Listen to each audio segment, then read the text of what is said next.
నేపథ్యంలో ఈ వేదిక ద్వారా ప్రతి ఒక్కరికి సమాధానం ఇవ్వాలి అన్నట్టుగా కార్యాచరణ రూపొందిస్తున్నారు అన్నది ఇప్పుడు హైలైట్ గా నడుస్తుంది. ఈ నేపథ్యంలో ప్రతిపక్ష అంటే అధికారంలో ఉన్న పార్టీలు కావచ్చు, మిగతా పార్టీలు కావచ్చు, కేసీఆర్ ఏం మాట్లాడతారో చూసేందుకు సభకు రావాలనుకుంటున్న వాళ్ళు ఎక్కువ మంది ఉన్నారు అనే కామెంట్స్ వినిపించాయి. అంటే సభ విషయంలో ఎంత ఉత్కంఠ ఉంది, సభను ఏ విధంగా రూపొందించబోతున్నారన్న అంశాలకు సంబంధించి ఎంతలా ఎదురు చూస్తున్నారు అనేది మనకు స్పష్టంగా తెలుస్తుంది. ఇక ఇదే అంశానికి సంబంధించి మరింత సమాచారం అందించడానికి మా కరెస్పాండెంట్ శేఖర్ న్యూస్ రూమ్ నుంచి లైవ్ లో అందుబాటులో ఉన్నారు. శేఖర్, ఆల్మోస్ట్ ఆల్ ఇప్పటికే ఏర్పాట్లకు సంబంధించి ఎక్కడ ఎలాంటి లోటు లేకుండా ముందుకెళ్తున్నారు. అంటే రజతోత్సవ సభకు సంబంధించి అంటే టీఆర్ఎస్ ప్రస్థానం స్టార్ట్ అయినప్పటి నుంచి బీఆర్ఎస్కి రూపాంతరం చెందిన తర్వాత, అలాగే ఇప్పుడు ఓటమి పాలైన తర్వాత అప్పటి వరకు జరిగిన విజయాలకు సంబంధించి ప్రతి ఒక్కరికి తెలిసే విధంగా అటు గేట్ నుంచి సభ వరకు చాలా రకాల ఏర్పాటు చేసినట్టుగా తెలుస్తుంది. ఒక్కసారి దాని డీటెయిల్స్ తెలియజెప్పే ప్రయత్నం చేయండి.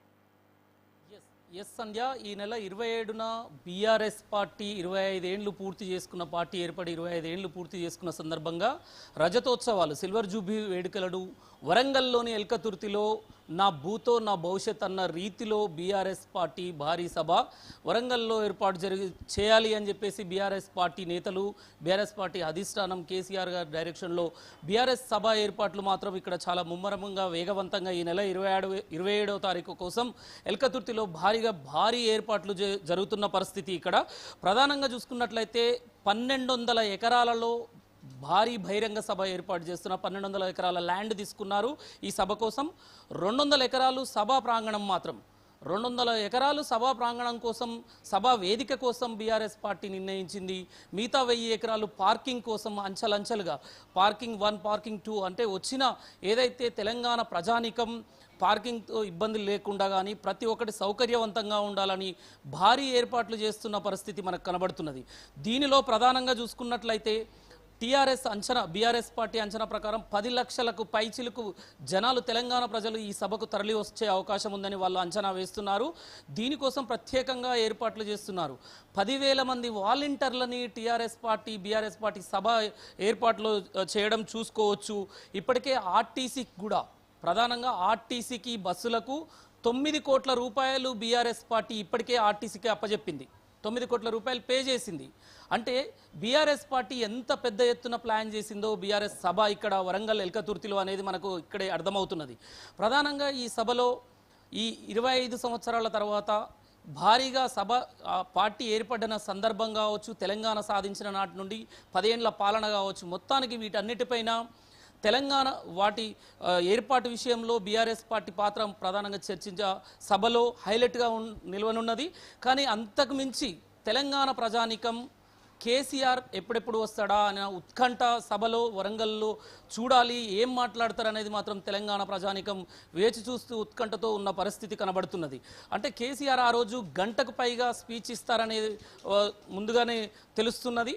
అంటే ఈ ప్రధానంగా వేటిపైన టీఆర్ఎస్ పార్టీ సంస్థాగతంగా ఏర్పడిన 25 ఏళ్లలో పార్టీ కమిటీలపైన ఓవరాల్గా పార్టీ ఈ కాంగ్రెస్ పార్టీ వచ్చిన తర్వాత 18 నెలల కాలంలో వాళ్ళ పొరపాట్లను ఎండగడుతూ ఈ టీఆర్ఎస్ రజతోత్సవ సభ ప్రధానంగా వరంగల్లో మాత్రం భారీ పెద్ద ఎత్తున నడిసే అవకాశం ఉంది. ఈ ఏర్పాట్లను చూస్తే మాత్రం మనకు కనబడుతున్నది. గత కొద్ది రోజులుగా పోచంపల్లి శ్రీనివాసరెడ్డి ఆధ్వర్యంలో బీఆర్ఎస్ అధినేత పోచంపల్లికి అప్పచెప్పారు బాధ్యతలు, సభా ఏర్పాట్లు తన డైరెక్షన్లో, తన ఆధ్వర్యంలో ఇప్పటికే భారీగా ఏర్పాట్లు జరుగుతున్న పరిస్థితి మనం చూసుకోవచ్చు.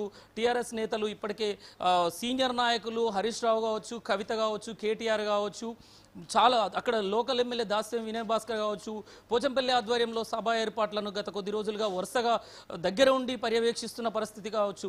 ఇప్పటికే నలుమూలల నుంచి తెలంగాణలో హరీష్ రావు ఇప్పటికే సిద్దిపేట నుంచి పాదయాత్రగా వస్తున్న పరిస్థితి.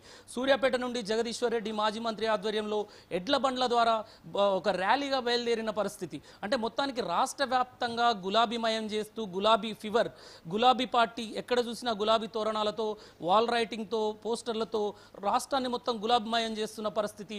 మొత్తానికి ఏప్రిల్ 27న భారీ బహిరంగ సభతో బీఆర్ఎస్ తమ ఈ కాంగ్రెస్ పార్టీ 18 నెలల పాలనను ప్రజలను ఉద్దేశించి మాట్లాడడంతో పాటు, అంటే గతంలో పార్టీ మోసిన కార్యకర్తకు అన్యాయం జరిగింది, పట్టించుకోలేదు, దగ్గరికి రానివ్వలేదు అని ఇలాంటి కొన్ని విమర్శలు వినడం జరిగింది.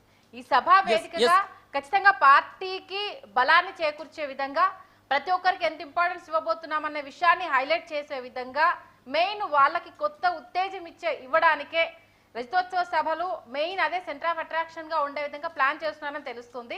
మరి దీనికి సంబంధించి ఎందుకంటే ఇప్పుడు మీరు చెప్పిన దాని ప్రకారం ప్రతి ఒక్క కార్యకర్త కావచ్చు, నేత కావచ్చు ఎంతలా మమేకమవుతున్నారనేది స్పష్టంగా తెలుస్తోంది.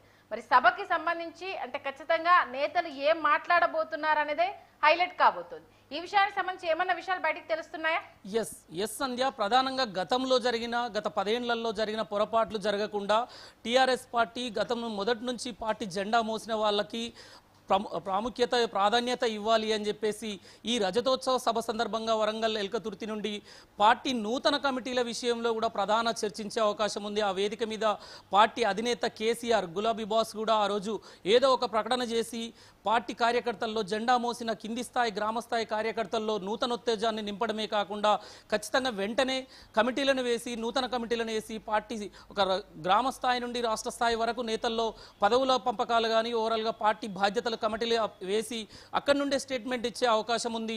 మళ్ళీ గతంలో జరిగిన పొరపాట్లు పునరావృతం కాకుండా మొదటి నుంచి పార్టీ ఉద్యమ సమయంలో కావచ్చు, ప్రధానంగా పార్టీకి అండగా నిలిచిన ప్రతి కార్యకర్తని రేపు ఎవరిని తక్కువ చేయకుండా ప్రతి ఒక్కరిని గుర్తించి ముందుకు తీసుకెళ్లాలని చెప్పేసి ఇప్పటికే కొంత వ్యూహాలు పన్నుతూ అక్కడ మొత్తానికి టీఆర్ఎస్ పార్టీ వరంగల్ సభ నుంచి మాత్రం మళ్ళీ నూతనోత్తేజాన్ని ఇవ్వడానికి అంతిమంగా అక్కడ నుండే ఈ కాంగ్రెస్ పార్టీ 18 నెలల పాలనను ఎండగడుతూనే మళ్ళీ ఈ వరంగల్ సభతోనే మళ్ళీ తెలంగాణలో బీఆర్ఎస్ పార్టీ మళ్ళీ ప్రభుత్వం అధికారంలోకి వచ్చే విధంగా కాకుండా ఈ 25 ఏళ్లని సెలబ్రేట్ చేసుకోవాలి. బీఆర్ఎస్ పార్టీ ఏర్పడి తెలంగాణను తెచ్చిన బీఆర్ఎస్ పార్టీ సెలబ్రేషన్స్ కోసం ఘనంగా జరపాలని చెప్పేసి పార్టీ అధినేత ఆదేశాలను ప్రధానంగా వాళ్ళు తూచ తప్పకుండా పాటిస్తున్న పరిస్థితి సంధ్య.